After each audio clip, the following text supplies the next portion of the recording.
Can you layer one DTF transfer on top of another? That is a question we get all the time, and the short answer is yes.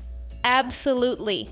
But there is a much better question you should be asking yourself before you fire up your heat press. Should you? Layering DTF transfers can open up a whole new world of creative possibilities. It allows you to add custom names, individual team numbers, sponsor logos, or even small highlight design elements to an existing garment without having to completely start your print over from scratch. It is an absolute lifesaver for last-minute additions or custom personalization. But like most things in the custom apparel and printing world, technique is everything. One of the biggest mistakes people make when trying to layer DTF transfers is treating every single layer exactly the same. If you give your first layer a full 15-second press and then add your second layer and do another full 15-second press, you are running a huge risk. You can scorch your fabric, overmelt the adhesive, and completely ruin the texture and color of that bottom print.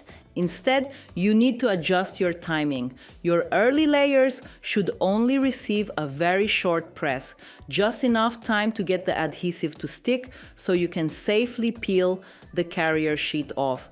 Usually, just 3 to 5 seconds will do the trick. You save the full cure for the very end. The final layer is where you do your complete full-time press. That one simple adjustment prevents excessive heat exposure, stops the colors from shifting, and keeps the finished print looking sharp and feeling much softer to the touch. But the pressing technique is only half the battle.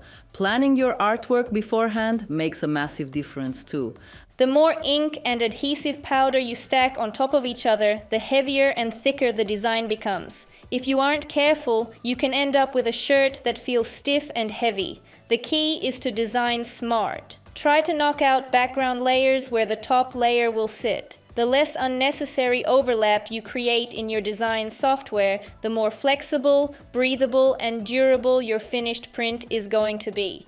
And remember this golden rule: just because layering is possible doesn't mean every single design should be layered. Sometimes taking a step back and printing a single, well-designed combined transfer from the start is the cleaner, more professional, and more durable solution. The goal isn't to add more layers just to see if you can. The goal is to always create the best possible final product for the person wearing it. When every step of your production process has a clear purpose, your results become far more consistent, your workflow becomes much more efficient, and ultimately, your brand's reputation benefits from both. Thanks for watching. If you found these tips helpful, make sure to hit that like button and we'll see you in the next video.